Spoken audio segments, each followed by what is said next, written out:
Bat cioc la ușă, intru la om și încep. Aho, să mă exersez puțin, că am doi la rest la secție. Aho, neinfractor, am venit să-ți dau bolul. Mâneanul se noiește și pastorul se pornește și începe a bate, a sparge totul, dinții, fața, chiar și por. Domnule, eu plec la matane în cap nimic pe bală. Ce? Se spune eu ce am în cap măcrăcilă. Am șapcă, măi. Șapcă, dar ce frumățiuni? Zero, ai capul neted. Eu capul neted, uite măcrăcilă, ce cui am fiul de mă deștept. De unde ai pulă ăsta? De la fraier ca tine, să-ți arăt cum ce face. Stai, domne, stai, nu mă reține, am plecat, că am treabă.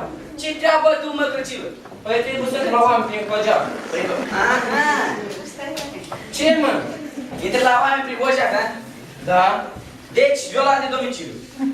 Stai, domne, că nu le fur. Eu nu ți le dau, nu ți le iau. Ia-i de la mine și le dai lor, da? Uite, domne, ce-ți dorești de Crăciun cadou? O scrisoare de la soacră mea, în care se scrie: nu pot să vin de sărbătoare. Atât? Nu pot să scriptul, pe strimăt, oricum.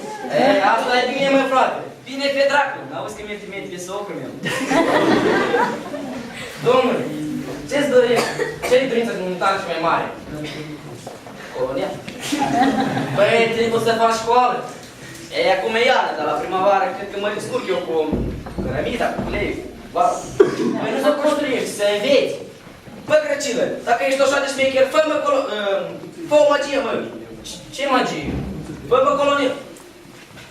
Ei, bine, închide ochii și te fac.